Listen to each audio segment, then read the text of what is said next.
ವೀಕ್ಷಕರೇ, ನಾವು ಇವಾಗ ಅಸ್ಕಿ ಊರಲ್ಲಿ ಕೃಷ್ಣಾ ನದಿಯ ನೀರಿನ ಸಂದರ್ಭದಲ್ಲಿ ಮಾತನಾಡೋಕ್ಕೆ ಬಂದಲ್ಲಿ ಈಗ ನಾವು ಲಕ್ಕವ್ವ ದೇವಿ ಗುಡಿ ಇಲ್ಲಿ ಶಾಲೆಯಲ್ಲಿ ಬಂದಿದ್ದೀವಿ. ಇಲ್ಲಿ ಎಲ್ಲ ಅಧಿಕಾರಿಗಳು ಸೇವಕರು ಇಲ್ಲೇ ನಿಂತಿದ್ದಾರೆ. ಇಲ್ಲಿ ಅಡುಗೆ ಕೂಡ ಮಾಡ್ತಾ ಇದ್ದಾರೆ. ಅಲ್ಲಿ ನೋಡಿ, ಎಲ್ಲರಿಗೂ ಊರೂರು ಮನೆ ಕರೆದು ಊಟಕ್ಕೆ ಬನ್ನಿ ಅಂತ ಎಲ್ಲ ಮನೆಯವರಿಗೆ ಕರೆದುಕೊಂಡು ಊಟ ಮಾಡಿಸಿ ಅನ್ನ ಬೇಳೆಯನ್ನು ಸಾರನ್ನು ಮಾಡಿದ್ದಾರೆ. ಎಲ್ಲ ಕೂತಿದ್ದಾರೆ ನೋಡಿ. ಇಲ್ಲಿ ಕೂಡ ನೋಡ್ಬೋದು ನೀವು. ಆಗ ಎಲ್ಲ ಅಧಿಕಾರಿಗಳು ದನಗಳಿಗೆ ಮೇವಿನ ವ್ಯವಸ್ಥೆ ಕೂಡ ಇದೆ. ಎಲ್ಲ ಇನ್ನೂ ನೀರು ಜಾಸ್ತಿ ಬಂದರೆ ಹೆಚ್ಚಿಗೆ ಬಂದರೆ ಅವರು ಊರು ಬಿಡಿಸೋಕೆ ಅದನ್ನು ಎಲ್ಲ ಪ್ರಯತ್ನ ಮಾಡ್ತಾ ಇದ್ದಾರೆ. ಅವರಿಗೆಲ್ಲ ಜಾಗೃತವಾಗಿ ಹಗಲಿ ರಾತ್ರಿ ನಿದ್ದೆ ಇಲ್ಲದೆ ಅವರು ಇಲ್ಲೇ ಇರುತ್ತಾರೆ. ಪೊಲೀಸ್ ಸಿಬ್ಬಂದಿಗಳು ಕೂಡ ಅಲ್ಲಿ ರೋಡ್ ಮೇಲೆ ಕುಳಿತಿದ್ದಾರೆ. ಈಗ ಬನ್ನಿ ನಾವು ಇಲ್ಲಿ ಸಿಬ್ಬಂದಿಗಳಿಗೆ, ಇಲ್ಲಿ ನಮ್ಮ ಅಧಿಕಾರಿಗಳಿಗೆ ಕೇಳೋಣ ಏನೇನು ವ್ಯವಸ್ಥೆ ಮಾಡಿದ್ದಾರೆ ಅಂತ. ನಮಸ್ಕಾರ ಸರ್. ಏನೇನು ವ್ಯವಸ್ಥೆ ಮಾಡಿದ್ರೆ ನೀವು ಜನಗಳಿಗೋಸ್ಕರ ಸರ್? ಈಗ ನಾವು ಮುಂಚೆ 4 ದಿನದಿಂದ ನೀರು ಜಾಸ್ತಿ ಆಗ್ತಾಯಿದೆ ಕೃಷ್ಣಾ ನದಿಯಲ್ಲಿ. ಆವಾಗಿಂದನೂ ನಾವು ಜನರಿಗೆಲ್ಲ ತಿಳುವಳಿಕೆ ಹೇಳ್ತಾ ಕಾಳಜಿ ಕೇಂದ್ರಕ್ಕೆ ಶಿಫ್ಟ್ ಆಗುತ್ತೆ ಎಲ್ಲ ಇದನ್ನು ಕೊಡ್ತಾಯಿದ್ದೀವಿ ಮಾಹಿತಿ. ಆಮೇಲೆ ನೀರಿನ ಒಳಹರಿವು ಜಾಸ್ತಿ ಆಗೋದನ್ನು ಜನರಿಗೆ ಆಗಾಗ ನಾವು ದೂರ ಇದನ್ನು ಅನೌನ್ಸ್ ಮಾಡೋದ್ರ ಮುಖಾಂತರ ಗ್ರಾಮ ಪಂಚಾಯತಿ ವತಿಯಿಂದ ಎಲ್ಲ ಸೌಕರ್ಯಗಳನ್ನ ಉಪಯೋಗಿಸ್ಕೊಂಡು ಎಲ್ಲ ತಿಳುವಳಿಕೆಯನ್ನು ಹೇಳ್ತಾಯಿದ್ವಿ ಜನರಿಗೆ. ಜಾನುವಾರುಗಳು ಯಾವುದೂ ಹಾನಿಯಾಗದಂತೆ ಎಚ್ಚರಿಕೆ ವಹಿಸಿ ನಮ್ಮೆಲ್ಲ ಸಿಬ್ಬಂದಿಗಳು ನಾವೆಲ್ಲ ಒಗ್ಗಟ್ಟಾಗಿ ಕೆಲಸ ಮಾಡ್ತಾಯಿದ್ದೀವಿ. ಹಾಗಾಗಿ ನೀರು ಜಾಸ್ತಿ ಆಗಿದ್ದರಿಂದ ಇವತ್ತು ಎಲ್ಲರಿಗೆ ಕಾಳಜಿ ಕೇಂದ್ರದಲ್ಲಿ ಊಟದ ವ್ಯವಸ್ಥೆನೂ ಮಾಡಲಾಗಿದೆ. ನಮ್ಮ ಆಶಾ ಕಾರ್ಯಕರ್ತರು ಮತ್ತು ಎಲ್ಲ ಅಂಗನವಾಡಿ ಸಿಬ್ಬಂದಿ, ಗ್ರಾಮ ಪಂಚಾಯತಿ ಪಿ ಡಿ ಒ ಅವರು, ಗ್ರಾಮ ಲೆಕ್ಕಾಧಿಕಾರಿ ವೀರೇಶ್ ಅವರು ಎಲ್ಲರೂ ಸೇರಿಕೊಂಡು ಇಲ್ಲಿ ಕಾಳಜಿ ಕೇಂದ್ರದಲ್ಲಿ ಅಚ್ಚುಕಟ್ಟಾಗಿ ಕೆಲಸ ನಿರ್ವಹಿಸಿ ಎಲ್ಲರಿಗೂ ಊಟದ ವ್ಯವಸ್ಥೆಯನ್ನು ಮಾಡಿದ್ದೀವಿ. ಜನನೂ ಊಟ ಮಾಡ್ತಾಯಿದ್ದಾರೆ. ಇವಾಗ ಎಲ್ಲರನ್ನೂ ನಮ್ಮ ಆಶಾ ಕಾರ್ಯಕರ್ತರು ಕರ್ಕೊಂಡು ಬಂದು ಊಟ ಮಾಡಿಸ್ತಾ ಇದ್ದಾರೆ. ಹಾಗೆ ಯಾವುದೇ ಥರದ ಹಾನಿ ಆಗದಂತೆ ನೋಡ್ಕೊಳ್ತಾ ಇದ್ದೀವಿ. ಇನ್ನು ಎಷ್ಟು ನೀರು ಜಾಸ್ತಿ ಆಗ್ತಾ ಇದೆ ಅಂತ ನಿಮಗೆ ಕೇಳೋಕೆ ಬರ್ತಾ ಇದೆ? ಸದ್ಯಕ್ಕೆ ಕೃಷ್ಣಾ ನದಿ ಒಳಹರಿವು ಇರೋದು 2,85,000 ಇದೆ. ಸೊ ಹೊರಹರಿವು 2,85,000 ಇರೋದ್ರಿಂದ ಈಗೇನು ಅಷ್ಟೇನು ಜಾಸ್ತಿ ಆಗಿಲ್ಲ. ಜಾಸ್ತಿ ಆದರೆ ಅದಕ್ಕೆ ಮುಂಚಿತವಾಗಿ ಈಗ ಇನ್ನೊಂದು ಕಾಳಜಿ ಕೇಂದ್ರ ಅಲ್ಲಿ ಹಾಸಂಗಿಯಲ್ಲಿ ಮಾಡಬೇಕು. ಇಲ್ಲಿ ನೀರು ಬಂದರೆ ಅಲ್ಲಿಗೆ ಶಿಫ್ಟ್ ಮಾಡ್ತಾಯಿದ್ವಿ ಎಲ್ಲರೂ. ಈಗ ತಾತ್ಕಾಲಿಕವಾಗಿ ಇಲ್ಲಿ ನಮ್ಮ ಇವರು ತಹಸೀಲ್ದಾರ್ ಆದೇಶ ಮೇರೆಗೆ ತಾತ್ಕಾಲಿಕವಾಗಿ ಇಲ್ಲಿ ಜನರಿಗೆ ಊಟದ ವ್ಯವಸ್ಥೆ ಮತ್ತು ಕಾಳಜಿ ಕೇಂದ್ರವನ್ನು ಇಲ್ಲೇ ಸ್ಥಾಪನೆ ಮಾಡಿದ್ದೀವಿ. ಸೊ ಇನ್ನೂ ಜಾಸ್ತಿ ನೀರು ಬಂದರೆ ಎಲ್ಲರನ್ನೂ ಶಿಫ್ಟ್ ಮಾಡಿಕೊಂಡು ನಾವು ಹಾಸಂಗಿ ಸರ್ಕಾರಿ ಶಾಲೆಗೆ, ಪ್ರೌಢಶಾಲೆಗೆ ಶಿಫ್ಟ್ ಆಗ್ತೀವಿ. ಇನ್ನು ದನಗಳ ಕರುಗಳಿಗೆ ನೀವು ಏನಾದರೂ ವ್ಯವಸ್ಥೆ ಮಾಡಿದ್ದೀರಾ? ಈಗ ಮೇವಿನ ವ್ಯವಸ್ಥೆ ಎಲ್ಲ ಮಾಡಿದ್ದೀವಿ ದನಕರುಗಳಿಗೆ. ಸೊ ಅದನ್ನು ಎಲ್ಲ ವಿತರಿಸ್ತೀವಿ.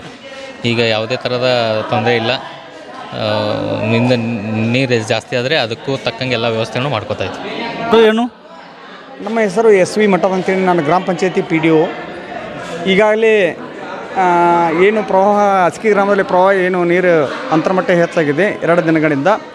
ಈಗಾಗಲೇ ನಮ್ಮ ನೋಡಲ್ ಅಧಿಕಾರಿಗಳು ಹೇಳಿದಂತೆ ಹಾಗೂ ಜನರ ಬೇಡಿಕೆಯಂತೆ ನಾವು ಸರ್ಕಾರಿ ಕನ್ನಡ ಗಂಡು ಮಕ್ಕಳ ಶಾಲೆ ಅಸ್ಕಿಯಲ್ಲಿ ಕಾಳಜಿ ಕೇಂದ್ರವನ್ನು ತೆಗೆಯಲಾಗಿದ್ದು, ಈ ಕಾಳಜಿ ಕೇಂದ್ರ ಇವತ್ತು ಪ್ರಾರಂಭ ಮಾಡಲಾಗಿದ್ದು, ಮತ್ತು ಇದು ಇನ್ನೂ ನೀರು ಹೆಚ್ಚಿಗೆ ಬಂದರೆ, ಇನ್ನು 2 ದಿನಗಳಲ್ಲಿ ಹೆಚ್ಚಿಗೆ ಬಂದರೆ ಮೊದಲಿನಿಂದ 2019ರ ಒಂದು ಏನು ಪ್ರವಾಹ ಬಂದಿತ್ತು, ಆ ಪ್ರಕಾರ ಪ್ರವಾಹ ಬಂದರೆ ನಾವು ಹಾಸಂಗಿ ಗ್ರಾಮದ ಸರ್ಕಾರಿ ಪ್ರೌಢಶಾಲೆಯಲ್ಲಿ ಕಾಳಜಿ ಕೇಂದ್ರವನ್ನು ಸಹ ಅಲ್ಲಿ ತೆಗೆಯಲು ಸಹ ವ್ಯವಸ್ಥೆ ಮಾಡಲಾಗಿದೆ.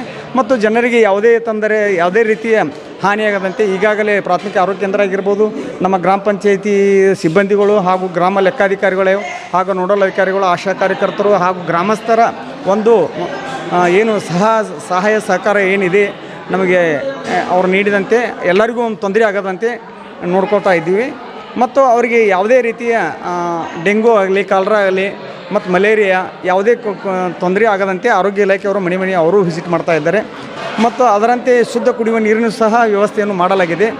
ಯಾವುದೇ ರೀತಿಯ ಅವರಿಗೆ ಸಮಸ್ಯೆ ಆಗದಂತೆ ಅವರಿಗೆ ಹೆಗಲು ಕೊಟ್ಟು ನಾವು ಸಹ ಅಧಿಕಾರಿಗಳು ಅವರಿಗೆ ಬೆಂಬಲವಾಗಿ ನಿಂತು ತೊಂದರೆ ಆಗದಂತೆ ನೋಡ್ಕೊಳ್ತಾ ಇದ್ದೀವಿ. ಇನ್ನು ನಿಮ್ಮ ಕಡೆಯಿಂದ ಜನರಿಗೆ ಏನಾದರೂ ಹೇಳೋಕೆ ಸಂದೇಹ ಪಡ್ತಾರೆ? ಸಂದೇಹ ಇನ್ನೇನೂ ಇಲ್ಲ.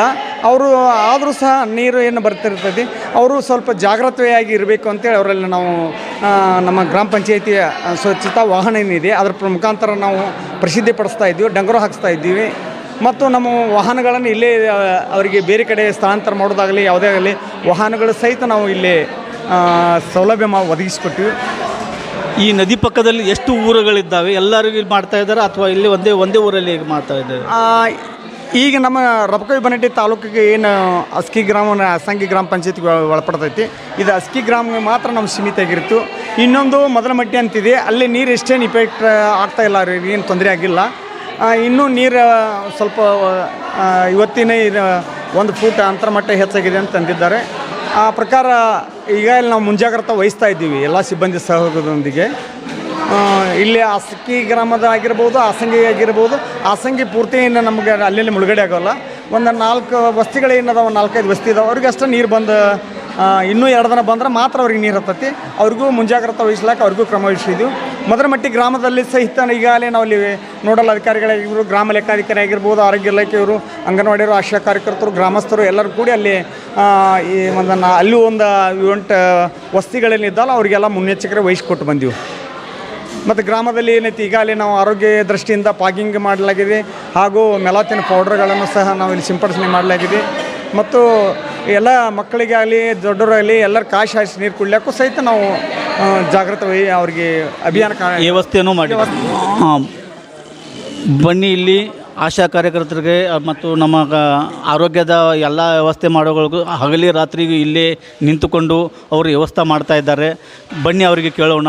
ಮೇಡಮ್, ನೀವು ಯಾವ ಥರ ವ್ಯವಸ್ಥೆಯನ್ನು ಮಾಡ್ತಾ ಇದ್ದೀರಾ? ನಮಸ್ತೆ ಸರ್. ಇಲ್ಲಿ ಗರ್ಭಿಣಿಯರಾಗಲಿ ಬಾಣಂತಿಯರೇ ಆಗಲಿ ಎಲ್ಲರಿಗೆ ಇಲ್ಲಿ ಒಂದು ಯಾವುದೇ ರೀತಿ ಕಾಯಿಲೆಗಳು ಬಂದಿದ್ವು ಅಂದ್ರೆ ಸಣ್ಣ ಪುಟ್ಟ ಮಾಡುವಂಥ ನಮ್ಮ ಹಳ್ಳಿಗಳಲ್ಲಿ ಮೊದಲು ಮಾಡ್ತೀವಿ ರೀ ಸರ. ಇಲ್ಲಿ ಒಂದು ಈಗ ತಲೆನೋವು, ಮೇಕೆ ನೋವು ಅಂಥವೆಲ್ಲ ಈಗ ಮಳೆ ಮತ್ತು ಪ್ರವಾಹ ಬರುವುದರಿಂದ ಆವಾಗ ಕ್ಲೈಮೇಟ್ ಚೇಂಜ್ ಆಗೋದ್ರಿಂದ ಸ್ವಲ್ಪ ವಾತಾವರಣ ಚೇಂಜ್ ಆಗುವುದರಿಂದ ಜನರಿಗೆ ಅನಾನುಕೂಲ ಆಗುವುದರಿಂದ ನಾವು ಮುಂಜಾಗ್ರತವಾಗಿ ನಾವು ಫಸ್ಟ್ ಏಡ್ ಅಂಥೇಳಿ ಮಾಡ್ತೀವಿ.